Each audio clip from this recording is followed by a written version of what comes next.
አእምሯችንን በእግዚአብሔር ቃል መለወጥ የምንችለው እንዴት ነው? ዛሬ በዚህ ቪዲዮ እንዴት እውነተኛ አዲስ ልብና የታደሰ አእምሮ ሊኖረን እንደሚችል መጽሐፍ ቅዱሳዊና ሳይንሳዊ መፍትሄውን በጥልቀት እንመረምራለን። ይህ ትምህርት የክርስትና ሕይወታችሁን ለዘላለም እንደሚቀይር እርግጠኛ ነኝ። እስከ መጨረሻው አብራችሁን ቆዩ። ለመሆኑ ይህ አስተሳሰብ ቀውስ የመጣው ከየት ነው? መልሱ ያለው ያኔ በኤደን ገነት ውስጥ በደረሰው የሥርዓት መበላሸት ነው። ለማስተዋወስ ያህል እግዚአብሔር ለአዳም እንዲያለው መልካሙንና ክፉን ከሚያስታውቀው ዛፍ አትብላ፣ በእርሱ በበላ ቀን በእርግጥ ትሞታለህና። ነገር ግን አዳምና ሔዋን ፍሬዋን በበሉ ጊዜ ወዲያውኑ በሥጋ አልሞቱም። ይልቁንም ከዛ የከፋ ነገር ተከሰተ። በመንፈስ ሞቱ፣ እግዚአብሔር መገኘት ተለዩ። ያ ሕያውና የቅርብ ግንኙነት ተቋረጠ። ይህ መንፈሳዊ ሞት ነው ለእኛ አሮጌ አእምሮ መሠረት የሆነው። ሥጋዊ ሕይወትን ከአዳም እንደወረስነው ሁሉ ያንን መንፈሳዊ ሞትና የተበላሸ አስተሳሰብም እንደ ውርስ ተቀብለነዋል። ዛሬ እያንዳንዱ ሰው ወደዚህ ዓለም ሲመጣ በሥጋው ሕያው ቢሆንም በመንፈሱ ግን ከፈጣሪው የተለየ ወይም ሙት ነው። ከውድቀት በፊት አዳምና ሔዋን እግዚአብሔርን የሚያውቁት እንደ መረጃ ሳይሆን አብሯቸው እንደሚጓዝና እንደሚወዳቸው አባት ነበር። ይህ ዕውቀት በፍቅርና በመታዘዝ ላይ የተመሰረተ እውነተኛ የልጅነት ዕውቀት ነበር። ከውድቀት በኋላ ግን ኃጢአት ያንን ሕያው ግንኙነት አቋረጠው። በዚህም ምክንያት እግዚአብሔርን በቅርበት ማወቅ ቀርቶ ስለርሱ ብቻ በማወቅ ተተካ። ይህ ልክ እንደ አጋንንት ዕውቀት አይነት ነው። ያዕቆብ 2:19 ላይ እንደሚለው አጋንንት እግዚአብሔር መኖሩን ያውቃሉ፣ ነገር ግን ፍቅር የሌለበት ዕውቀት ስለሆነ ይንቀጠቀጣሉ። ያለ ክርስቶስ ያለን ዕውቀትም ትርጉም የሌለው የጭንቀት ዕውቀት ነው። እግዚአብሔርን ስናስብ ወደ እርሱ ከመቅረብ ይልቅ በበደለኝነት ስሜት እንድንሸሸው የሚያደርገን የአሮጌው ሰው አእምሮ ወረሰ። መልካሙ ዜና ግን እግዚአብሔር በዚህ በውድቀት ጨለማና ግራ መጋባት ውስጥ ብቻችንን አልተወንም። ያ የበላይ ጥበብና መለኮታዊ ዕውቀት የሆነው ቃል ወይም ሎጎስ ሥጋ ለብሶ ወደኛ መጣ። እርሱም ኢየሱስ ክርስቶስ ነው። ዮሐንስ በወንጌሉ ላይ እንደነገረን ቃሉም ሥጋ ሆነ፣ ጸጋንና እውነትንም ተሞልቶ በመካከላችን አደረ።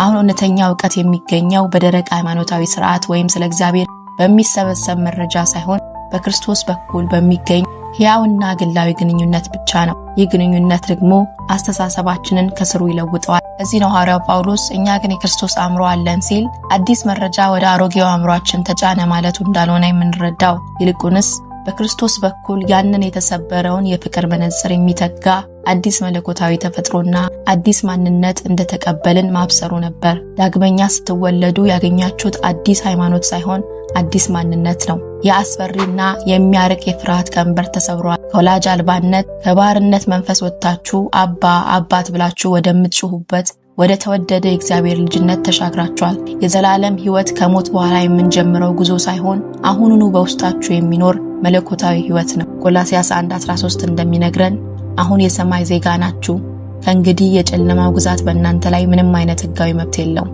ሐዋርያው ጳውሎስ አሮጌውን ሰው ከሥራው ጋር ገፋችሁታልና የሚታደሰውን አዲሱን ሰው ለብሳችሁታል ይላል። ታዋቂው የመጽሐፍ ቅዱስ ምሁር ኤፍ.ኤፍ. ብሩስ ይህን ክፍል ሲያብራራ ይህ አዲስ ሰው ማለት በክርስቶስ የሕይወት ምንጭነት የምንላበሰው አዲስ ስብዕና ነው ይላል። ከእንግዲህ በሥጋችሁ ድካም አትታወቁም። በመለኮታዊ መታወቂያችሁ ላይ የሚነበበው ስም በክርስቶስ ያለ የሚል ነው። ስለዚህ ዛሬ እናንተ የተሻሻላችሁ ሳይሆን የተለወጣችሁ ናችሁ። ሃይማኖት የቀየራችሁ ሳይሆን ሕይወት ያገኛችሁ አዲስ ፍጥረቶች ናችሁ። ብዙ ክርስቲያኖች ሰላማቸው የሚታወቀው ሁለት መሰረታዊ ነገሮችን ስለሚቀላቅሉ ነው። ሪሌሽንሺፕ እና ፌሎሺፕ ወይም ዝምድናና ህብረት። አንዴ ዳግመኛ ስትወለዱ ከእግዚአብሔር ጋር ያላችሁ ዝምድና ወይም ሪሌሽንሺፕ በኢየሱስ ደም የታተመ ቋሚ እውነታ ነው። ይህ ልጅነት በእናንተ ጥንካሬ ላይ የተመሰረተ አይደለም። ልክ አንድ ልጅ ቢቆሽሽና ቢያጠፋም እንኳ ልጅነቱ እንደማይሰረዘው ሁሉ እናንተም በክርስቶስ በኩል የእግዚአብሔር ልጆች ናችሁ። ብትወድቁም እንኳ መታወቂያችሁ አይቀየርም። በሌላ በኩል ፌሎሺፕ ወይም ህብረት ማለት ግን ከእግዚአብሔር ጋር ያለን የቀን ተቀን መቀራረብና ደስታ ነው። ኃጢአት ዝምድናችሁን ወይም ልጅነታችሁን ባያጠፋውም ህብረታችሁን ግን ያውከዋል። አንድ ልጅ አባቱን ቢያሳዝን አሁንም ልጁ ነው፣ ዝምድናው አልተቆረጠም። ነገር ግን በመካከላቸው ያለው ግልጽ ንግግር ሰላምና ደስታ ይሻክራል። በኃጢአት ልምምድ ውስጥ ስትቆዩ ከእግዚአብሔር ጋር የምታደርጉት ንግግር ወይም ጸሎት ይከብዳችኋል። በልባችሁ ውስጥ ያለው ደስታ በጭንቀት ይተካል። እንደ አዳም እንድትሸሸጉ ያደርጋችኋል። የእግዚአብሔርን ፊት ማየት ትፈራላችሁ። ነገር ግን ማስተዋል ያለብን ኃጢአት በሰራን ጊዜ እንድንሸሸግ የሚያደርገን ያ በውድቀት ያገኘነው የአሮጌው ኃጢአት ባህሪ ነው። ልክ አዳም ኃጢአት በሰራ ጊዜ እንደተደበቀው ሁሉ አሮጌው ማንነታችን እግዚአብሔርን እንደ ጨካኝ ዳኛ እንድንፈራው ያደርገናል። ዛሬም ኃጢአት በሰራችሁ ጊዜ የሚሰማችሁ ጭንቀት እግዚአብሔር ጥሏችኋል ማለት አይደለም። ይልቁንም በውስጣችሁ ያለው መንፈስ ቅዱስ ልጄ ሆይ ህብረትህ ተናግቷልና ወደ አባትህ እቅፍ ተመለስ ብሎ በፍቅሩ እየጠራችሁ መሆኑን የሚያሳይ ምልክት ነው። እግዚአብሔር በክርስቶስ በኩል ልጆቼና ቅዱሳን ናችሁ ብሎ ሲያውጅ በሰማይ መዝገብ ላይ ማንነታችሁ ተቀይሯል። ነገር ግን አእምሯችሁ አሁንም የድሮውን ስብራትና የውሸት ፕሮግራም በአእምሯችሁ የትዝታ ማዕከል ወይም ሂፖካመስ ውስጥ አከማችቶ ይዞታል። የኒውሮሳይንስ ጥናቶች እንደሚያሳዩት አሮጌ ልማዶች ከአእምሯችን ሙሉ በሙሉ አይጠፉም። በጭንቅላታችን ውስጥ ዲሌት የሚል የፋይል ማጥፊያ በተን የለም። ነገር ግን በእነርሱ መጠቀም ስታቆሙና አዳዲስ መለኮታዊ ልማዶችን ስትገነቡ ያረጁት የኃጢአት የነርቭ መስመሮች እየደከሙ ይሄዳሉ። ይህ ሳይንሳዊ እውነት በወንጌል ውስጥ ያለውን አንድ ትልቅ ሀቅ ያረጋግጥልናል። ይኸውም እድገት ጊዜ የሚጠይቅ ሂደት መሆኑን ነው። አእምሯችን አሮጌውን መንገድ ትቶ በአዲሱ መለኮታዊ ማንነታችን እንዲቃኝ መንፈስ ቅዱስ በውስጣችን የስልጣን ለውጥ አድርጓል። አሁን ኃጢአት ማድረግ ግዴታችሁ አይደለም። የእውነተኛ ነፃነት ባለቤት ናችሁ። እንደ ሥጋ ፈቃድ መመላለስን ወይም ደግሞ በመንፈስ መኖርን መምረጥ ትችላላችሁ። እዚህ ጋር ነው ግን አንድ ግራ የሚያጋባ ጥያቄ በውስጣችሁ ሊፈጠር የሚችለው።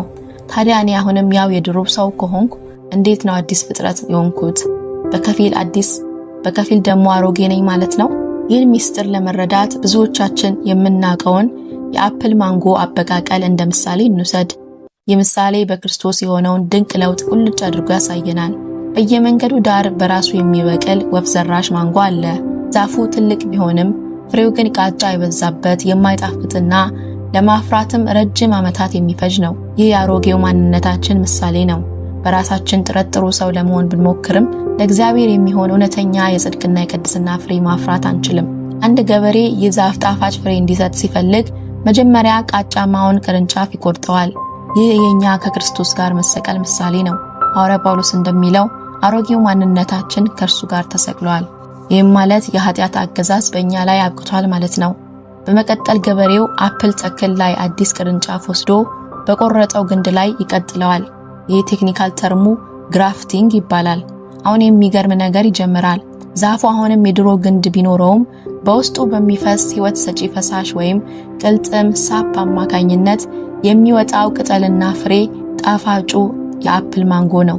በእኛ ሕይወት ውስጥም ፍሬ እንድናፈራ የሚያስችለን ሕይወት ሰጪው ምግብ መንፈስ ቅዱስ ነው። እርሱ እንደ ባለሙያ ገበሬ አዲሱን የክርስቶስን ሕይወት ወደ እያንዳንዱ ሕይወታችሁ ክፍል ያፈሰዋል። እናንተ በራሳችሁ ጥረት አትለወጡም። ይልቁንም በመንፈስ ቅዱስ አማካኝነት የክርስቶስ ባህሪ በውስጣችሁ ይፈሳል። በዚህም ከመለኮታዊ ባህሪ ተካፋዮች ትሆናላችሁ። ያኔ ነው የፍቅር፣ የደስታና ራስን የመግዛት የመንፈስ ፍሬ በሕይወታችሁ ላይ የሚታየው። ነገር ግን ዋናው ትግል የሚጀምረው እዚህ ጋር ነው። አዲሱ የክርስቶስ ማንነት በውስጣችሁ እያደገ ቢሆንም ያ ወፍ ዘራሹ ግንድ ግን የራሱን አሮጌ ቀንበጦች ለማውጣት ይታገላል። ገበሬው እነዚህን ቀንበጦች ገና ሲያቆጠቁጡ ወዲያውኑ እንደሚቆርጠው ሁሉ እናንተም አሮጌውን አስተሳሰብ በአእምሯችሁ ውስጥ ብቅ ባሉበት በመጀመሪያው ሰከንድ ላይ እርምጃ መውሰድ አለባችሁ። ሐዋርያው ጳውሎስ ድል የምናገኝበትን ቁልፍ እንዲያስቀምጠዋል። አእምሮንም ሁሉ ለክርስቶስ እንዲታዘዝ እንማርካለን። መማረክ ማለት የሐሳብ ገና ብቅ ሲል ይህ በክርስቶስ ያገኘውት ማንነት የሚፈጽመው ተግባር አይደለም። እኔ እግዚአብሔር ቅዱስ ቤተ መቅደስ ነኝ ብሎ ሐሳቡን ወዲያውኑ ለክርስቶስ በማስገዛት እንዲያድግና እንዲያሳምነን እድል አለመስጠት ነው። ይህ የመጽሐፍ ቅዱስ ትእዛዝ ዛሬ በሳይንስ በሚገርም ሁኔታ ተረጋግጧል። አእምሯችን እንደ ፕላስቲክ ቅርጹን የመቀያየር ባህሪ ያለው። ይህን ሳይንቲስቶች ኒውሮፕላስቲሲቲ ይሉታል። አንድን የኃጢአት ሐሳብ እንዲያድግ ከፈቀዳችሁለት በአንጎላችሁ ውስጥ ያለውን የአሮጌ ነርቭ መስመር እያጠናከራችሁ ትሄዳላችሁ። ነገር ግን በዛች ቅጽበት ሐሳቡን ምርኮኛ ካደረጋችሁትና በክርስቶስ የማገኘው ድል ይበልጣል ብላችሁ በቃሉ እውነት ከተካችሁት በአንጎላችሁ ውስጥ አዲስ መንፈሳዊ አስተሳሰብ መስመር መገንባት ትጀምራላችሁ። ይህ በሳይንስ የምናየው የአእምሮ ለውጥ ሐዋርያው ጳውሎስ በተለያዩ የመጽሐፍ ቅዱስ ክፍሎች ውስጥ ያስተማረን የአእምሮ መታደስ ተግባራዊ መገለጫ ነው። ጳውሎስ በሮሜ 12 ላይ በልባችሁ መታደስ ተለወጡ ሲለን፣ በኤፌሶን 4:23 ላይ ደግሞ በአእምሯችሁ መንፈስ ታደሱ በማለት ለውጡ የሚጀምረው ከአስተሳሰብ መነቃቃት መሆኑን ያረጋግጥልናል። በዚህ ቪዲዮ ውስጥ ያየነውም ይህንኑ ነው። አእምሯችሁ የሚታደሰው አሮጌውንና በውድቀት የጠቆረውን የአስተሳሰብ ቀንበጥ በመቁረጥ አዲሱን የቃሉነት ደጋግማችሁ ስትለማመዱ ብቻ ነው። አሮጌው ቀንበጥ እንዲያድግና እንዲሰለጥን ከፈቀዳችሁለት አዲሱን ማንነታችሁን አጥብቆ ይገድለዋል። ነገር ግን በመንፈስ ቅዱስ ስትመላለሱ የአዲሱ ማንነታችሁ ህይወት በአሮጌው ግንድ ላይ ሰልጥኖ ከመለኮታዊ ባህሪ ተካፋዮች እንድትሆኑ ያደርጋችኋል። አስታውሱ፣ አዲስ ልብና አእምሮ ማለት የተሻሻለ አሮጌ ማንነት ሳይሆን በክርስቶስ በኩል የተቀበልነው ፍጹም አዲስ መለኮታዊ ህይወት ነው። በመጨረሻም ወንድሞቼና እህቶቼ ምናልባት ዛሬ ደጋግሜ ሞክሬያለሁ ግን ለምንድነው ያልተለወጥኩት ብላችሁ ተስፋ ቆርጣችሁ ይሆናል። ነገር ግን ጥናቶች እንደሚያሳዩት አንድ አሮጌ ልማድ ተወግዶ አዲስ አስተሳሰብ በአንጎላችን ውስጥ ስር እንዲሰድ በአማካኝ 66 ቀናት ያስፈልጉታል። ይህ ማለት ምን መሰላችሁ? ያ መጥፎ ሐሳብ ዛሬ ስለቆረጣችሁት ብቻ ነገ ተመልሶ አይመጣም ማለት አይደለም። ነገር ግን ለ66 ቀናት ያህል ሳታቋርጡና ተስፋ ሳትቆርጡ ያንን ሐሳብ ለክርስቶስ ምርኮኛ ካደረጋችሁት ማለትም በቃሉ እውነት ወዲያውኑ ከቆረጣችሁት በአንጎላችሁ ውስጥ አዲስ የመንፈሳዊ አስተሳሰብ መስመር መገንባት ትጀምራላችሁ። በጊዜ ሂደት አዲሱ ማንነታችሁ አሮጌውን ይውጠዋል። ያኔ ቅድስና የጭንቅ ትግል መሆኑ ቀርቶ ተፈጥሯችሁና ደስታችሁ ይሆናል። አንድ ትልቅ እውነት ግን አትዘንጉ። በዚህ ሂደት ውስጥ ብትደናቀፉ እንኳን እንደ አዳም በኃጢአታችሁ ተሸማቃችሁ ከእግዚአብሔር አትሸሹ። ይልቁንም አባቴ ሆይ ብላችሁ ወደ እርሱ ሩጡ። ምክንያቱም ከእግዚአብሔር ያላችሁ ዝምድና በእናንተ ውጤት ወይም ፐርፎርማንስ ላይ የተመሰረተ አይደለም። ይህ ጉዞ የእግዚአብሔር ልጆች ለመሆን የሚደረግ ጥረት ሳይሆን ቀድሞውኑ በክርስቶስ ያገኛችሁትን ማንነት በመንፈስ ቅዱስ አማካኝነት በተግባር የመለማመድ ሂደት ነው። ዛሬ አንድ ቻሌንጅ እንጀምር። ለሚቀጥሉት 66 ቀናት ያስቸገራችሁን የትኛውንም አሮጌ ሐሳብና ስሜት ሲመጣ ወደ ውስጣችሁ ለሰከንድ ያህል እድል ሳትሰጡት ለክርስቶስ ምርኮኛ አድርጉት። በቃሉ እውነት ቁረጡት። አስታውሱ፣ እናንተ አሁን አዲስ ፍጥረት ናችሁ።